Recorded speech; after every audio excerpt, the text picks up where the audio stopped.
Discutăm tot mai des poate, despre digitalizarea instituțiilor și procedurilor birocratice din România. Pare că facem pași în această direcție, mai ales după ce România a semnat un contract de 100 de milioane de euro, bani cu care ar trebui să primim mult promisul cloud guvernamental, care să ne scoată din era dosarului cu șină. Însă, români fiind, știm că lucrurile se pot complica subit de la semnarea contractului și până la tăierea panglicii, fie ea și una virtuală. Ca să înțelegem mai bine cum poate arăta un proces de digitalizare a unei țări, discutăm astăzi cu Ranar Park, oficial în guvernul Estoniei, adică acea țară despre care cu toții știm deja că a reușit să se digitalizeze și a devenit un exemplu la nivel mondial. Ranar Park este Head of Business Engagement în cadrul proiectului e-Estonia și este acum alături de noi. Ranar, thank you for being today with us and thank you for this opportunity to talk with someone from a country that managed to succeed in this game of digitalization. Thank you for having me, and I'm happy to be here talking to exactly about that because, you know, it's a very small country, so we want to share our experience. So my first question would be, what is the success formula behind Estonia's digitalization, and what are the top 3, maybe top 5 most important tips that you would have for Romania? So I think what it comes down to, the most important part, is education. And it's not just school education, but education on a larger spectrum. So making sure that everyone understands what it means to digitalize services.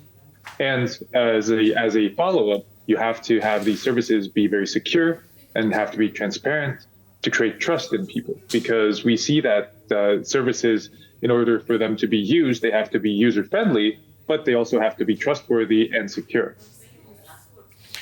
We'll come back in this matter of security because it is really important in this process. But now, looking back in hindsight at this process in Estonia, what was a big mistake that maybe was made in this process and Estonia would approach it differently? So I think one of the things that when we talk about digitalization, we see Estonia talk about, you know, building a physical country and a digital country on top of that at the very same time after the Soviet Union collapsed. But some of the systems that we already had were in place. So what we didn't take into account was legacy systems like healthcare, where there's a lot of data on physical papers and in old analog mediums. And that meant that we didn't have the skills, or we didn't have it couldn't develop as quickly because there was a lot of cleanup to do, so to say. What would be maybe 3 or 5 arguments for digitalization in a country like Romania, but based on Estonia's experience? So number 1, and I know that everyone, doesn't matter if you're private sector or public sector, it is cost efficient. We see that Estonia, we save around 2% of our GDP thanks to some of the technology that we have in the back offices of e-Estonia, so to say. Then this gives an opportunity for the workforce to be upskilled. So thanks to digitalization, Estonia has implemented the lifelong learning initiative into one of our core ideas, core values, that you can learn and you can reskill your workforce depending on how need be. People are not locked into the same jobs, but it helps to go into innovative technologies and sectors. And then perhaps for the third reason, why you should digitalize is resilience. Digitalization gives you an opportunity to create a more secure, a more future-proof country in a way, because we see that digital is the way. Digitalization has been the way for the last 20 years. Estonia was just very lucky and, of course, made some very good decisions regarding digitalization in general. So I think, yes, resilience, security, and cost efficiency, the main 3 things. Have you seen raise maybe in the public trust of the population in the institutions of the state? Because we often see this problem. People won't trust an authority, an institution that is not easily accessible because they will think at some point maybe they have something to hide somewhere or somehow. Exactly. And this was one of the biggest issues that digitalization took into account. So when the Estonian government started digitalizing some of our services, number one priority was security, but number two was trust. How do you create trust? And trust is created through transparency, which means that everything that if you give your data, if you give access to your data to organizations, they have to tell you what they do with it, and when they did this, and everything has to be logged. And this has created a lot of trust in the government and the governmental services that we have here today.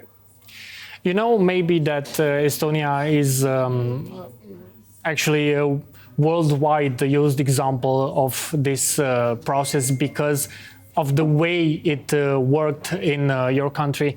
But obviously, in some discussions on this topic, comes this idea that, okay, it worked in Estonia because Estonia is a small country in terms of population and surface, but it won't work in a country as Romania.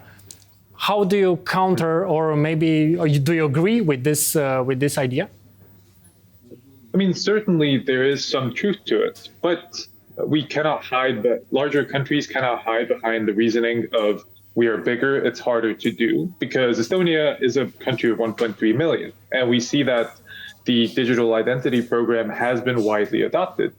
Now, if we say that bigger countries face a harder time and can't do it, we can look to India. And their system, which has 1.3 billion users today, called Aadhaar, if I'm not mistaken, has seen wide recognition. How there are, of course, different issues with both programs, and there's different pain points with any system that's implemented. But saying that size matters in digitalization, digital services are meant to be scaled up. So it doesn't matter if you're building for 1.3 million or 1.3 billion. Romania is in the phase now of launching its governmental cloud, which is considered an essential piece in this process. How did Estonia technically unify the country's services? So the technical side has been an interesting journey, because when we talk about digitalization, and when we talk about cloud-based digitalization especially, Estonia took a hybrid approach where we see that some of the most secure data that needs to be stored internally is stored on governmental cloud services, whereas much of the data that we use day to day is used and is housed in international private sector cloud services, or using those kinds of cloud services. So we didn't really go for one or the other. We found a mixture of the two. But do you feel like right now in this stage of the process, do you feel like you would have a brief answer on this topic? Is it safer with with state-owned cloud, or maybe a cloud that is operated somewhere else? So yes, very short answer. I'll try and keep it short. The state-run software provides sovereignty, which means that the government has complete control over the data that they house, which means that some of the more secure data that we need to host is kept safe. Now, state-run softwares might not be the top of the line. So we see that in the private sector, there may be external service providers, international service providers, private service providers, who provide a greater level or equal level of security. So it's, again, there's no way to say one or the other, even though we see that there are many benefits to a state-run cloud service. I'm curious if AI was, at the moment when Estonia started this process of digitalization, if AI was at that time so present in terms of technology, do you think that it would have helped this process? Yes, not only would it have helped, but it also has helped because the Estonian public services that have been digitalized, there's more than 140 examples where AI is already implemented. In many cases, it is as simple as a chatbot or as simple as a virtual assistant, basically on some of the sites or some of the portals. But in other cases, in the kind of building blocks of these services, we do see that there is AI integrated there as well. So yes, I think as we saw with the adoption of internet in the early 2000s, we see a second kind of large leap now in the 2020s with AI. That adoption of AI has to become normal. We talk a lot in the society about concepts like virtual state, virtual citizenship, or network state. What is Estonia's approach on these concepts and maybe its strategies in these concepts? Mm-hmm. Well, when we talk about a digital state, of course, on one hand, the idea behind the digital state was to provide services to Estonians in every corner of the country.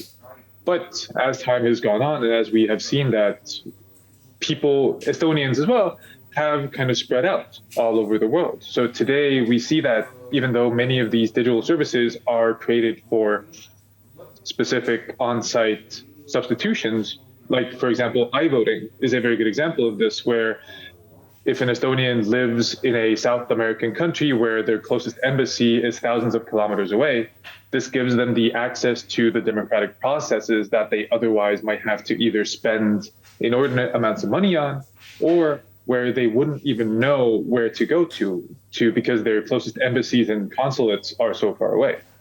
And from the other end, we, as I mentioned at the top of the interview here as well, that we like to keep our services public. We like to not just do things for Estonia's sake, but also make sure that it goes out into the wide world. So we provide the digital state to every single country, almost every single country in the world, through the e-Residency program, allowing you to run a company, for example, and become an Estonian resident in part. I'm also curious, Ranar, have you heard anything in the recent years about how Romania is approaching the digitalization of the state? I don't know, maybe news or something that popped up for you?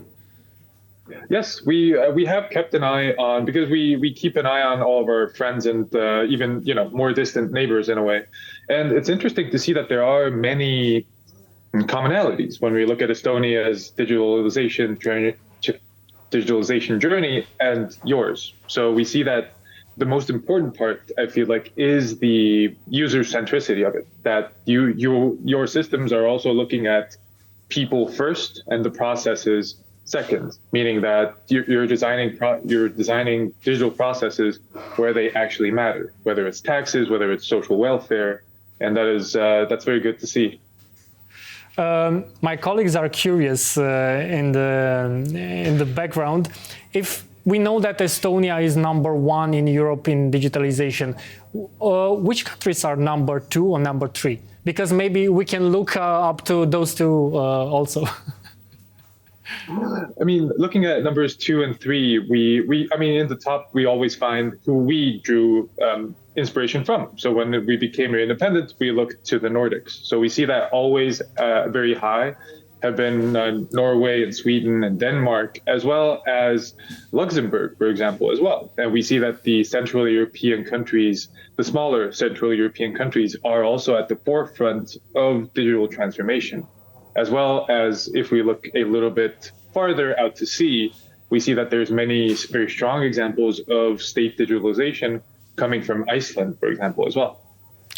I want to challenge you to imagine yourself in a role that you don't have at this point, maybe, who knows.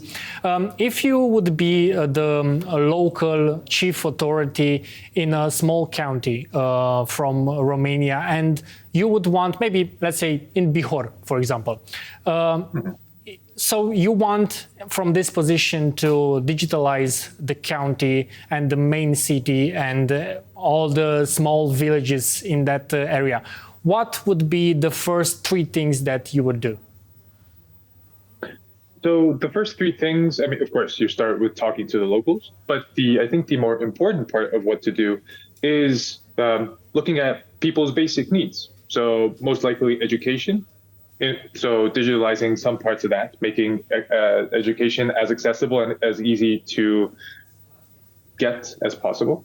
On the other hand, also connecting them to these democratic processes, whether it's voting, whether it's participating and getting access to private services as well, like banking, for example. And then perhaps the third one is looking at healthcare, because we know that healthcare in Estonia as well, it's a very small country, but we still have regional issues with access to healthcare. So looking at three of these kind of major parts, I think would be the more important part. But as always, maybe it's simply my background as an educator myself, but I feel like it always comes back to education. And maybe the third step would be to check up what happened in Estonia and why Estonia did everything that it did in terms of digitalization. Ranar Park, thank you very much for your answers and for this interview. And just hope to see you soon in Romania at some point, because talking about digitalization is always a nice thing to have in a discussion. Thank you very much again. Thank you for the invite.